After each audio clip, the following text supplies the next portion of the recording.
What is going on, everybody? Justin Thomas here, along with two pals, two co-hosts, well, at least one pal and one drone host with a tinfoil hat, to talk about Westworld, Season 2, Episode 3, Virtue e Fortuna. Excuse me for butchering that, but that is a big reason why Machiavelli is joining us, the Philosopher King, to dive in on some of these deeper philosophical aspects of these moments that we're picking out that we think are pivotal to the story. And then we also have a drone host here with a tinfoil hat. And I'm not going to say his ideas are stupid or he's not intelligent. I'll be honest, the main reason he's here is because he's very, very physically imposing.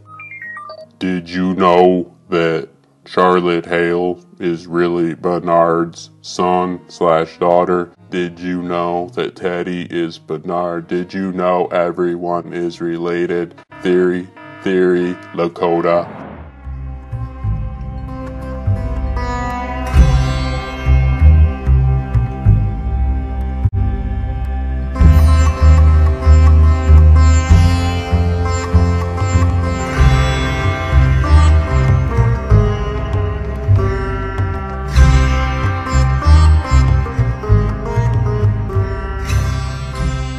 So we start off Westworld, Episode 3, with yet another cold open, but there's definitely nothing cold about this open, all puns intended.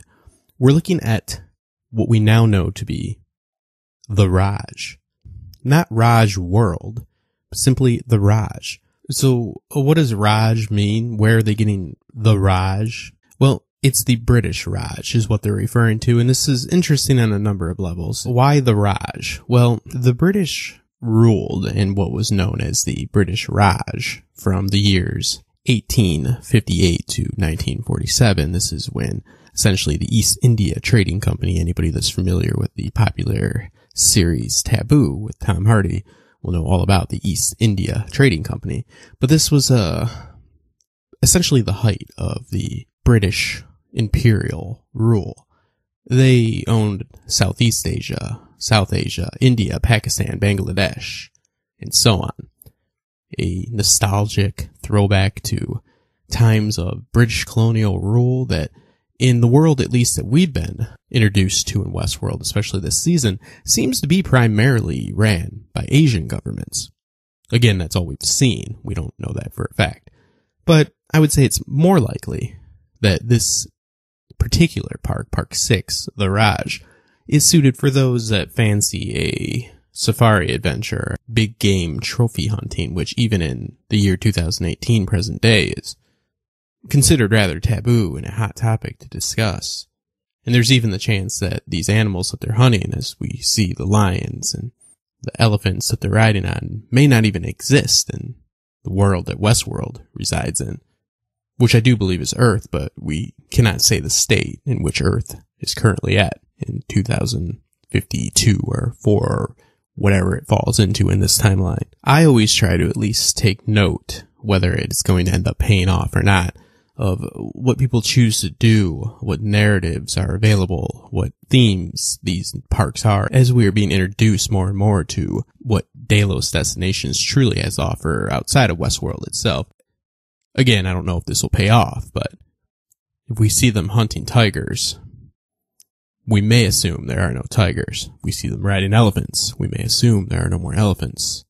If we see a old Western setting or a British colonial rule, I wouldn't suggest jumping to the automatic conclusion that there is no longer a functioning United States government or a large or even existing British presence.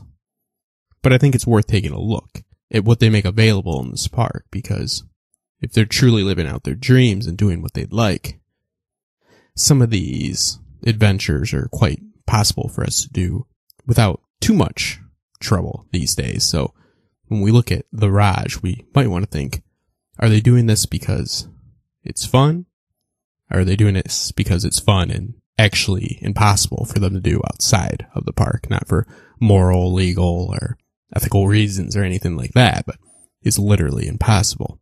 And this actually turns out to be true with the Raj. The dedicated HBO site for Park 6, the Raj, is mostly in Hindu, and when translated, one of the first sentences of the description of the park is, come and experience the grandeur and love of the lost place over time.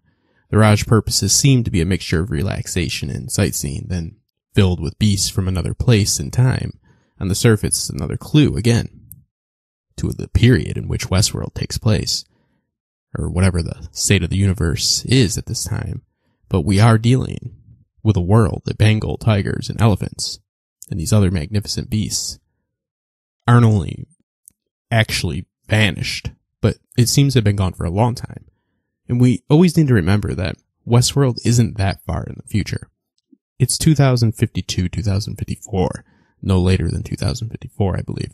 So this does give us an idea, and it's a good example of it, examining not only what Delos' master plan is, which is obviously some sinister data mining, DNA, and cloning most likely, but what it has to offer to get the people into the park. Can't just be exciting. They have to promise them the impossible. And with the Raj, it seems, they've done exactly that. Now, Ford references in the first season that they've cured any disease, that they can keep even the weakest alive. What does this say about the world in which Westworld resides in? We have to think, okay, if they aren't there, why aren't they there?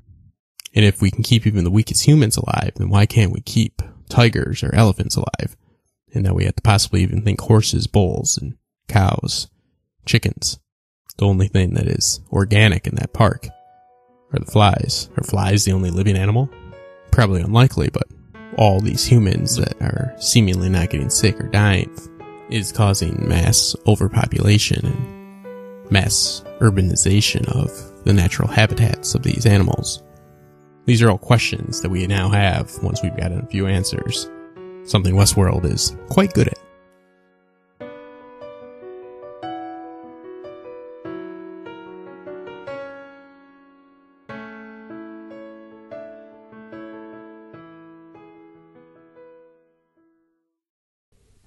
Alright, since long videos on YouTube don't go so well, we are going to make sure to drop the Grace video almost immediately after this one and split them up for you in nice little bite-sized segments. And I know the drone host will be very, very happy with the Grace video because there is actually a little bit of a tinfoil theory that she could be related to a main character, and this actually for once advances the plot, so I'm kind of on board with it. Machiavelli, you're really going to come into play when we're going to be talking about Dolores and the title of this episode. Did you have any commentary on animals or anything like this, or what this can mean for the world? I know you had that whole little paper about the lions and the, I believe the foxes. I believe you needed to be a lion and a fox. What was that all about? Was that, just like bullshit? Like, I don't have an Italian accent. I really, I spent some time in Florence. I wrote a book for the Medicis or the Borgias. I don't know, whoever was around, I'd pretty much say it was for them. Kind of one of my cool techniques. Pretty smart guy. Secure, like a job around. I never really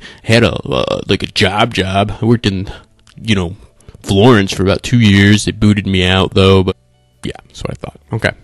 Write that 100-page book that pretty much a 5-year-old could understand, and a lot of wiki quotes are made out of it, and people like to say it, they modeled their life after it and stuff like that, and I to that I just say that it's absurd to me that somebody could claim that. It's basic bitch shit, but, we'll get into, fortuna and all that, and if I was Dolores, I'd just act all cool to the people and be like, hey, I'm cool, like I tell you in The Prince, and if, they're not being cool, then I'd be, hey, they're not being cool, man, chill out, you gotta be Machiavellian, man, Flatline has nothing to do with a theory. All a theory essentially is a family tree. Everybody in Westworld is related. If they're not, I will make them related. All the Strone hosts are related to the Ghost Nation. Ghost Nation are all related to Dolores. Dolores is the daughter of Bernard, and Bernard is actually his own son. Teddy is Bernard as well, and now Bernard has made himself Peter Abernathy, who is also on the show Taken.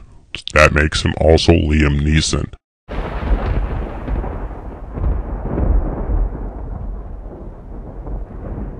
You should be a fox and a lion if you want to be like a powerful leader. You should also engage in bestiality. That's a real thing. You should read it.